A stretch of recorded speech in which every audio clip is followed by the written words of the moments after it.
Yeah, welcome in. The Birds undefeated 6-0. Just the second time in team history. You got to go back to 2007. Before that, 1981 to find 6 straight to open up the year. 7 straight was that 07 season. So we'll see. They have a bye week and then they have Pittsburgh. Look at this. We tracked down Harry Mays for post-flight. 6-0. Even you now have an opportunity to be happy and excited about this, right? Exactly. I can't avoid it any longer. 6-0 is 6-0. And you're starting to hear talking heads on those ESPN shows talking about the Eagles going to the Super Bowl. I think it's a little early for that kind of discussion, but 6-0 is very impressive. I like the way they're doing it. I do still have some concerns, but I tell you, anytime that you can beat up on Dallas, and they got out to a big lead and then held on, anytime you can beat Dallas, it's a good thing.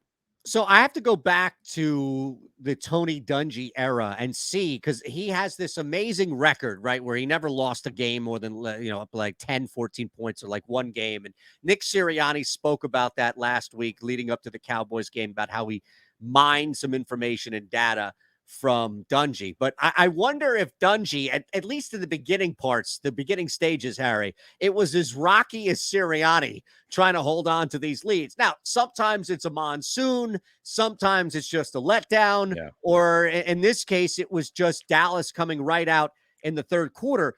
You're right. There's concern, but then on the other side of it, they're still winning these games. Right. Yeah, I just kind of wonder that, why do they sort of fall asleep somewhat in the second halves of these games? You look at what they do in the second quarter, it's unbelievable. They've scored 112 of their 161 points in the second quarter. And last night they put up 20 on Dallas and got out to the big lead, and it was 20-10. I believe at halftime, and then Dallas, Dallas went down and scored, made it 20-17. You're like, oh boy, now all of a sudden we got a football game. And to the Eagles' credit, they drove down and scored another touchdown, got another turnover. They had 3 interceptions last night, but they did lose 2 guys on their offensive line. So this is a good time to have the bye week because this team has the best offensive line in football, in my opinion. And that's a big key to their success. They run the ball well. They're not putting too much on Jalen Hurts' plate, and he's got great wide receivers and a great tight end, to choose from. It's really, pick your poison. Who do you want to try to stop? Because they got another guy that can step up. And they love running the football. Yeah. And I love running the football. Yeah, that's why I'm saying I love the way they're doing it. It is. Like, we love it and they love it. Yeah. And you can tell that they love it. I mean, even that last drive and you can hear more about this on the Philly Voice Sports Bet Show, where we talk more about a bet than the end result of a game. But that last drive in which they seal the victory, run, pass, run, pass, right? Like they're just pounding you, and setting up the pass to where it's like watching Bernard Hopkins or Mayweather or just a tactician in the ring guide a fighter one way, knowing that he has him on a string and could just set him up for another blow there, right? I mean, it's a thing of beauty to see this. And look, this offense, as you mentioned, it's really tough to stop. Miles Sanders has stepped in as a number 1 back, if you will. They have great change of pace guys, too, that they can throw out there. I mean, the offensive line, you mentioned that, the depth of the offense. Think about this. Lane Johnson goes out. You hold your breath because it's Micah Parsons, but the team Driscoll did a nice job. Yeah. Driscoll did a nice job, yeah. And, of course, they also lost Landon Dickerson, too, in the second half of that game. But they were fortunate in two aspects.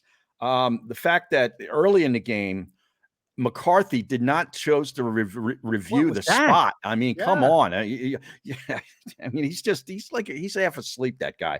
And at the end of the game, Brandon Graham comes up with the big hit on the quarterback rush, or they would have had an easy touchdown. CD Lamb was going to catch a easy pass and roll into the end zone. That one, and then also the fumbled snap, Hurts managed to fall on it, so there were a couple of things that really went their way too. Yeah, and that's a really good way to kind of transition, if you will. We'll hit some takeaways here. This is what we do. We go 3 big takeaways from the game. And I honestly, I think the biggest takeaway for me is that we don't have bozos on our team, right? Like, we don't have, and it's not that Cooper Rush is a bozo. It's just that Cooper Rush is a backup quarterback, and at some point he's going to panic.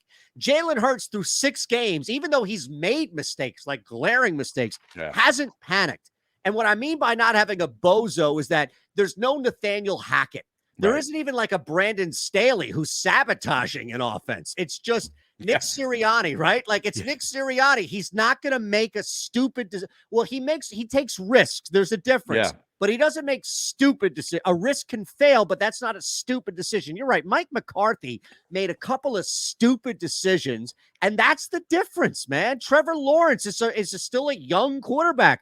He doesn't have the composure, the poise. We saw that a couple of weeks ago. Yeah, and McCarthy doubled down on it too. After not challenging the spot, they go for it on 4th and 1 at their own 35 and don't get it. So they panicked early in that game, right? Yeah. I mean, so there's that, and then there's the fact that the Eagles take the ball away. Yep. They've got a great secondary that are with a bunch of ball hawks back there. I mean, you had Gardner Johnson got 2 last night. Slay is all over the place, always on the best receiver, and he's going to come down with an interception practically every other week. And they're just running the football, and those are my takeaways. And you look at this schedule here. Obviously, the bye. You mentioned the Steelers at Texans, the Commanders at Colts before the Packers. They could be 10-0 with Green Bay rolling into town. That's very realistic. Harry, push it even further. Right now, if it's this Green Bay team, they could be 11-0. And then what is it? The Giants game after that? I think so. Yeah, that'll be the first time they play the Giants. First time they play the Giants. This team, and look, we're not just, this isn't the summer like, oh, let's go through the schedule. We're give them a win, right? This is like, okay, you're 6-0. Now, the only thing that, and let's look at this, right? Let's just take one step back here, because this is the other big takeaway for me, which is survival. And I think there's a really good microcosm for this team that they've dealt with each week that can be a problem if they don't address it. And that's the second quarter to the third quarter. We're still technically in like the first half of the season, right? Mm-hmm. We're not through the first half from a calendar standpoint. So, we're in that second quarter, if you will, of the season. And this is where the Eagles have shined and looked amazing.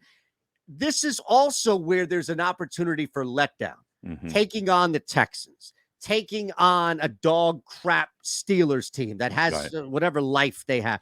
So it's not just a letdown, but it's also like you're opening the door for a letdown if you don't correct this stuff in the break and then maybe against the Steelers. Yeah, very true. And you mentioned that Texans game. I mean, that's one that you could kind of go sleepwalk, because they're not a very good football team. You're on the road, which if that was a home game, I might be even more worried about it.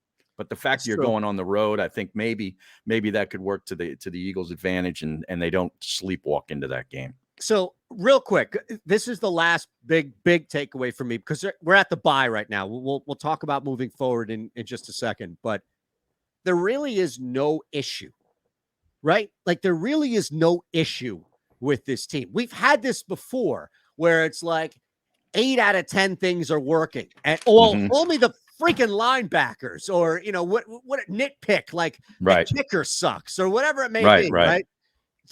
Correct me if I'm wrong. Like, do we actually have an issue with our football team?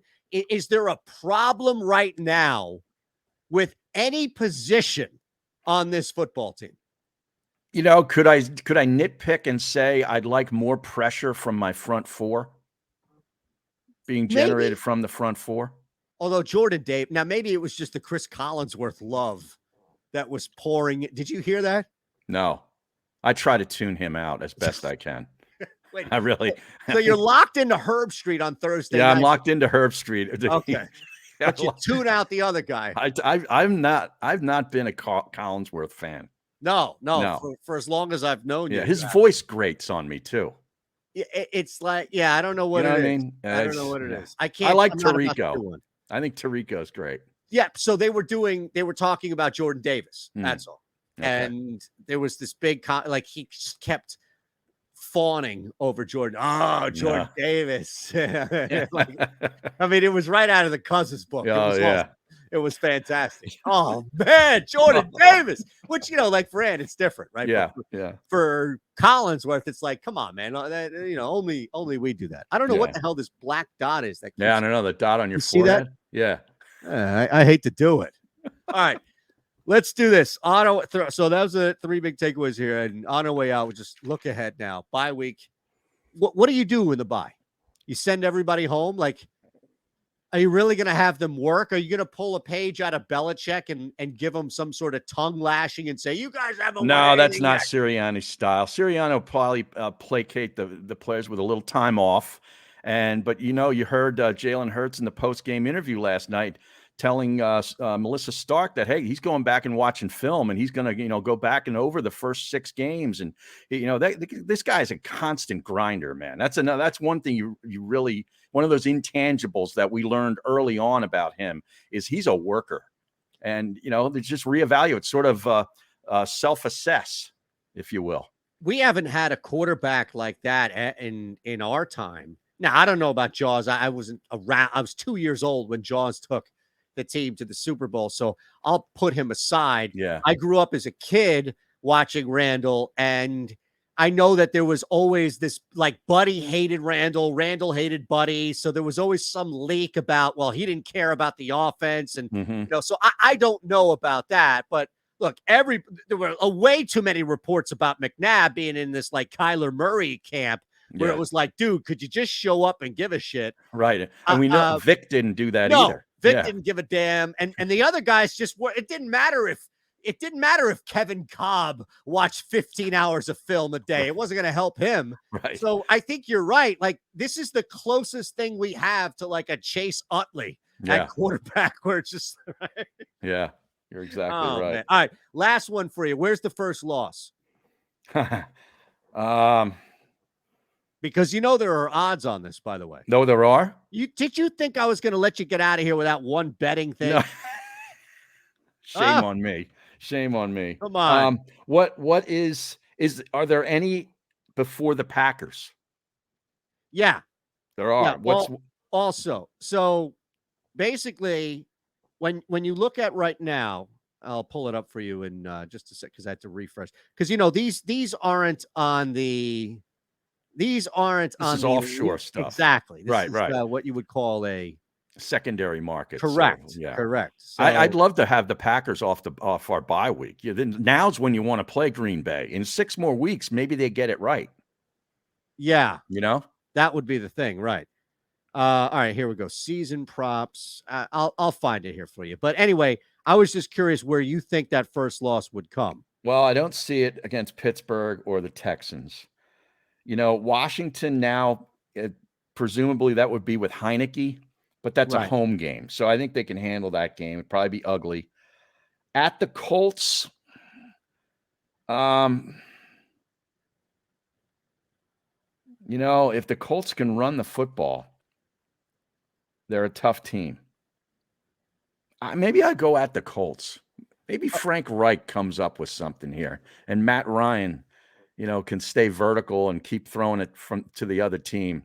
And maybe it's the Colts. What's the odds on the Colts? I'm finding that for you as we speak. I was trying to have you continue to just keep going there. I don't know what the hell. I just had this damn thing. Because I don't think it's happening at home, the first loss. I think it would be a road game.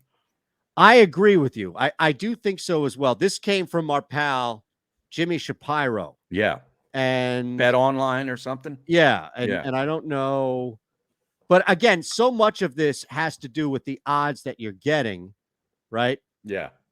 All right. I can't find it. But anyway, that's fine. That's fine. I just wanted to get your thoughts on it. All right. There we have it. Harry Mays, at Harry Mays to you, at Shander Show for me. Appreciate you all rocking with us. Birds are off next week. We'll be back the following week following that Pittsburgh Steelers game. So thumbs up, subscribe. You know the drill. And we'll see you then.